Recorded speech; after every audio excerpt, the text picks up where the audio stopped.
Okay, guys. So for our lab today, I really want us to think about this essential question. We're going to spend a minute on it, and we're going to come back to it at the end. It says, what factors do you think would affect how easy or hard it is for an atom to lose an electron? Okay? We are going to get into chemical bonding in our next unit. And in order for a chemical bond to occur, we have to be able to mess with electrons, okay? And one of the ways that an atom can bond is to gain or lose an electron. But in order for us to understand how that works, we really need to understand this essential question right here. How hard or easy is it for an atom to lose an electron? What controls that? What makes it hard to lose an electron? What makes it easy to lose an electron? So that's really what we're going to focus on today. So looking at that essential question, I want you guys to think about the following things. Things that we've already learned. First of all, atoms have subatomic particles, and some of those particles have charges. Remember, we have positively charged protons in the nucleus, we have negatively charged electrons in the electron cloud, and then we have neutral, no charge, neutrons in the nucleus, okay? So what holds the electrons to the atom? If they all have this energy and are constantly moving, why don't they just leave the atom? What holds them in? Why do they stay? Okay, so I'm going to give you just a minute to think about that. And I want you to kind of think about that in reference to this question. What do you think is holding electrons in to an atom?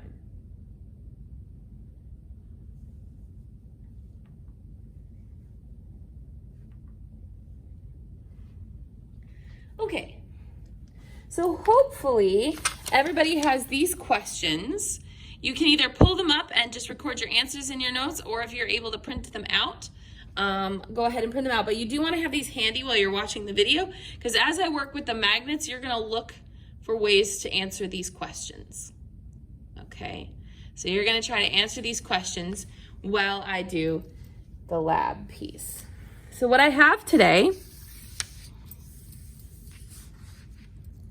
I have 6 magnets to play with, and I brought a ruler just for the sake of showing you how far they are able to move.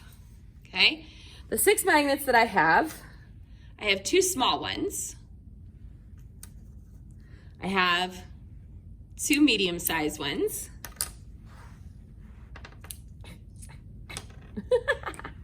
and then I have 2 of the large size. Okay, so let's start off just at looking at things that might be different between having a really big magnet, having a medium magnet, and then having the small magnets. The first thing that I really notice is like pulling the big magnets apart is kind of hard to do. Okay, whereas if I grab the little itty bitty one, so easy. Okay, so I'm going to try to scale this for you. On a scale of 1 to 10, pulling apart these little ones, it's about a 2. You can definitely feel that they want to be together, but pulling them apart takes almost no effort. It's so easy to pull these apart. If I step up my game to the medium magnets, these ones are a little bit harder to pull apart. I'd maybe call these a 6. They're considerably harder to pull apart, and right about here, I can start feeling them pulling on each other. And you have to almost be careful that you don't pinch your finger in this, because when they snap together, they do so with kind of a lot of force. And it's easy to hurt your fingers if you do that. Then we have our big magnet, our large-sized magnet. This one, is probably an 8, okay, in terms of hard to pull apart. You can definitely feel all the way out here. So you almost can't even see the magnets in frame because of how far I have them apart, and I can already feel them pulling to be together. And again, if they snap into your finger, they actually will pinch your finger because the attraction is really, really strong. So I would go in terms of strength of attraction, small, maybe a 2 out of 10, medium, about a 6 out of 10, and then the large one, maybe an 8 out of 10. So let's look at how many combinations we have. Obviously, we have the combinations that we have here right now. We have small to small, medium to medium, big to big. So those are 3 combinations we could do.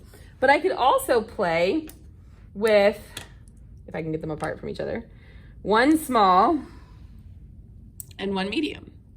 So I could certainly make that into a thing. So that would be a pair that I could do.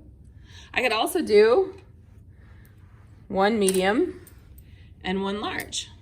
That's another one. Now, in terms of this, the little one is pretty easy to pull off of both the medium and the large one. Pretty easy to do that. Another combination I could have would be to take a medium with a large. Ooh, that's much harder to pull apart. Okay. Whoops. I could definitely do medium to large. Okay. So between all of those, I would say the hardest to pull apart though is definitely the large to large. That is definitely the hardest one to pull apart. The easiest one to pull apart is still small to small. That one's so easy, but any of the combinations with the small ones are really easy to pull apart. Small to small, small to medium. It's a little harder, but not much. And then small to large. Okay, it's a little harder to pull them apart, but really not that much. The small ones are really not that hard to pull apart.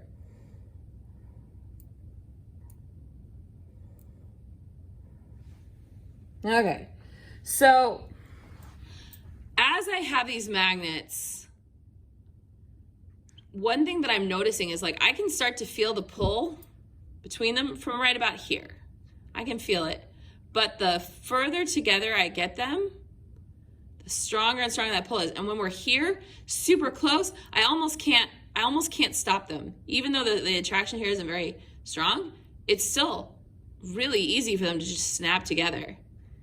So definitely you can start feeling the pull from about here. And then as you get closer and closer, it feels stronger and stronger. And then finally they get so close, they just zip together. Let's see if that's true with the medium ones as well. Oops.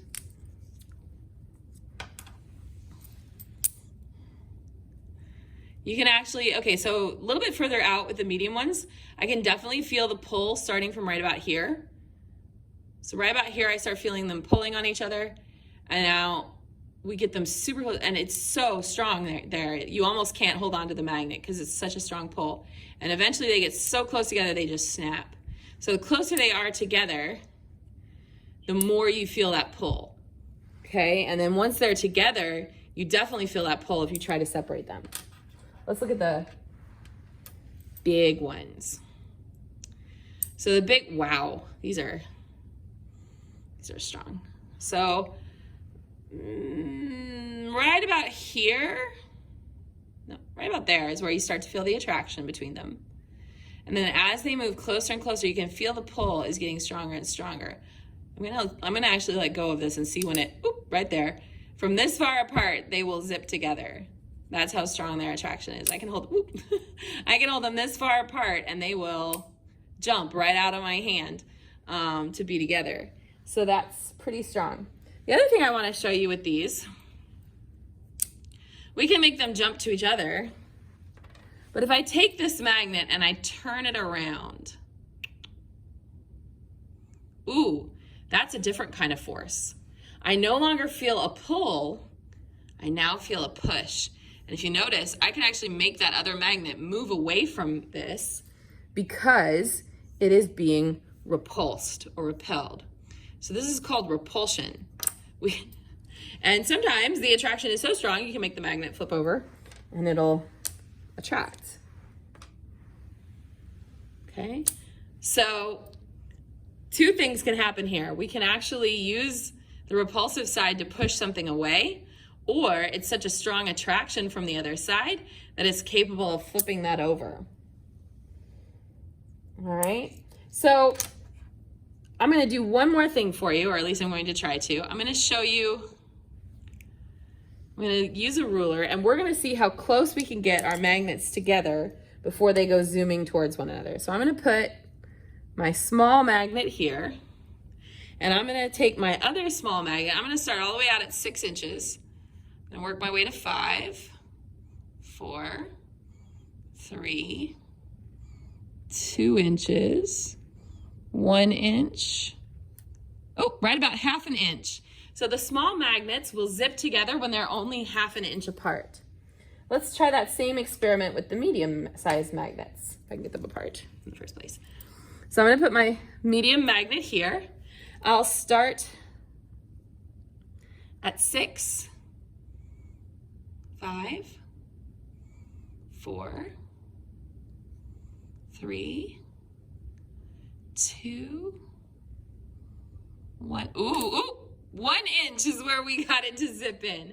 So twice as far. The small ones were 1/2 inch. This zipped in together at 1 inch. So let's try this with our big magnets. Let's try that here. So I'm gonna place my big magnet there. I'm gonna start at 6 inches, 5 inches. Let me move my fingers out of the way. 4 inches, 3, 2,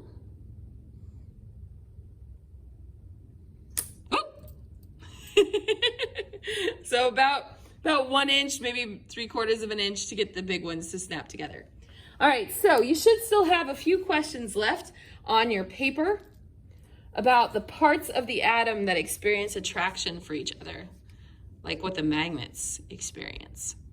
So remember we talked at the beginning of the video about the charged particles in the atom. While magnets behave the way they do, they have both attraction and repulsion because they have oppositely charged ends. We have what's called the north side and we have the south side. When you have north to north, you're going to get repulsion because those are the same charge. North to north is the same charge, so it's going to repel. Same thing if we flip both magnets over and do south to south. Okay, let me show you that. Okay, here's a north to south combo. When they're opposites, they attract. If I turn this one around, they're gonna repel one another. They don't wanna be pushed together. If I turn them both around, we're still repelling because now we've got south to south. It's only when we flip one over so that you have opposite forces that you have the attraction. So opposites are gonna attract, like charges are gonna repel.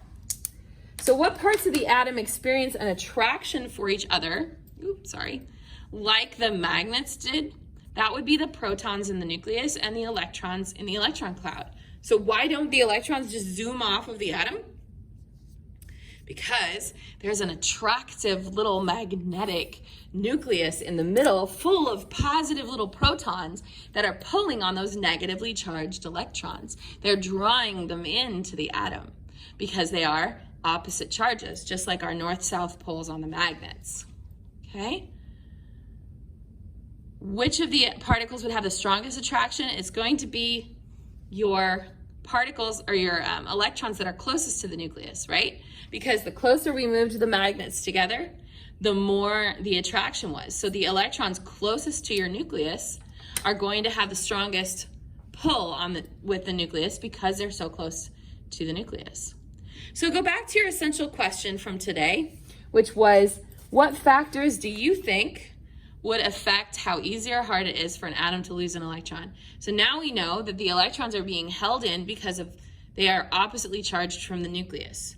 So what would make it really hard for me to take an electron out, to pull it away from the nucleus? You think about that and come back to me. So at the bottom of our paper for today, right below where you've answered all of these questions, I want to give us 2 very important rules that we have observed today.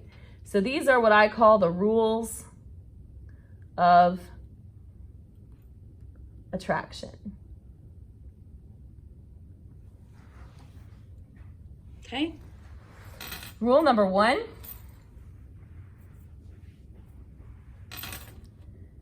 As the distance between particles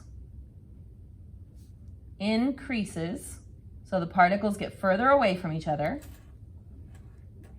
the attraction decreases.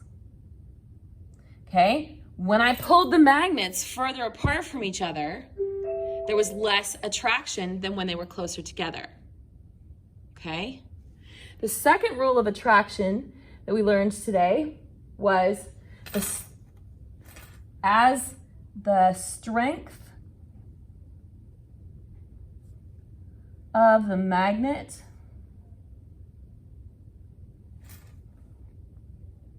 or in the atom's case, the amount of charge increases, gets bigger,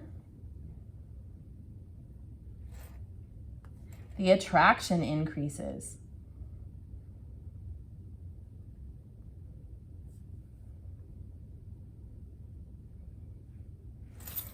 Okay, so our big magnets had a much greater force of attraction than our little tiny magnets.